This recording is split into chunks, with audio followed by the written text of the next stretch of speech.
Bisaya. Bisaya, walang inaatrasan to. At abogado. Abogado, matapang. Ang gusto nito, ang pagbabago, mabilis, hindi mabagal. Ayaw nito. Eh di, revolutionary din siya parang ikaw. Opo, ito ang abogadong revolusyonaryo, Attorney J.V. Hillo!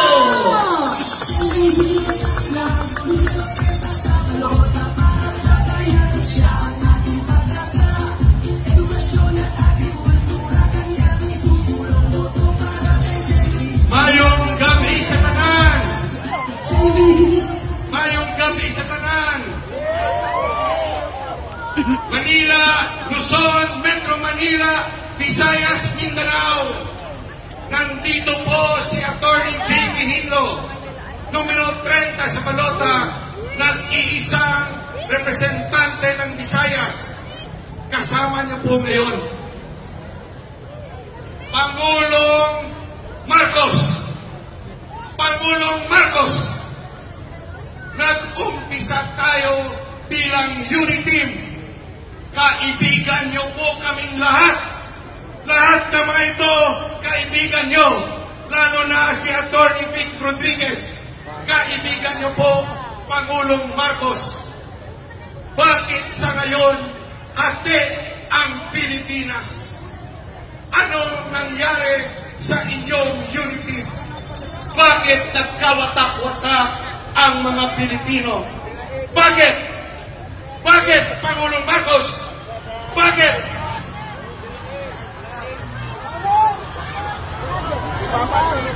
Pangulong Marcos, noong umpisa ng inyong termino, gusto ko po talagang tumulong sa iyo.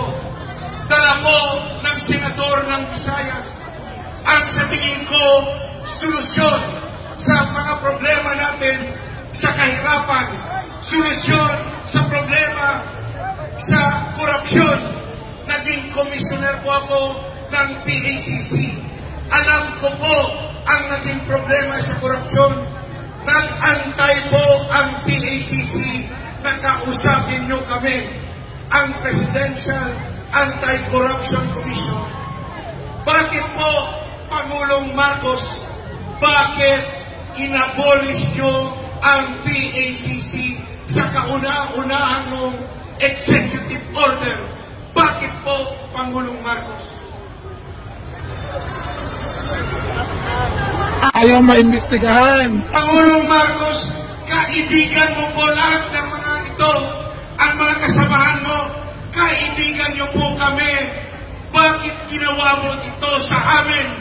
Bakit pinadakip mo at dinala sa Hague, Netherlands ang tumulong sa iyo ang dating Pangulong Tatay Digong? Pangulong Marcos, bakit kinuha mo po sa Pilipino si Tatay Digong?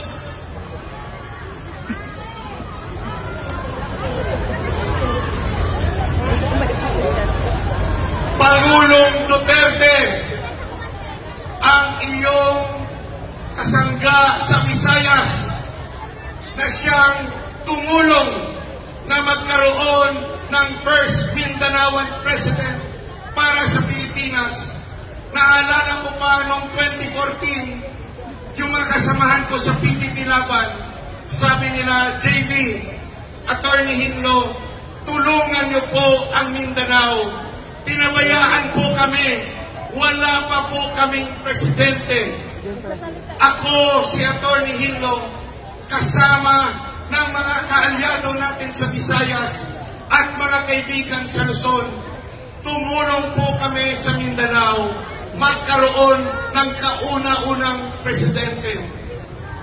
Pangulong Marcos, bakit kinuha mo ang kauna-unang presidente ng Mindanao at dinala mo sa Netherlands para husgahan ng mga dayuhan? Bakit po, Pangulong Marcos?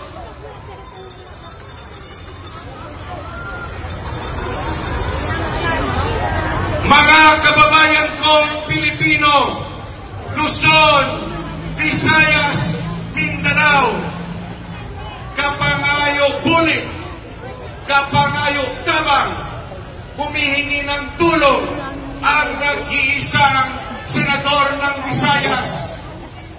Pagbigyan niyo naman po ang Visayas. Nag-iisa lang po ako. Pwede bang tulungan niyo kami magkaroon ng senador? Pwede bang magkaroon ng representasyon ang Visayas? Sana po bigyan niyo rin ng boses ang mga Visayas. Region 6 na mga Ilonggo. Region 7 na mga Cebuano. Region 8 na mga Waray.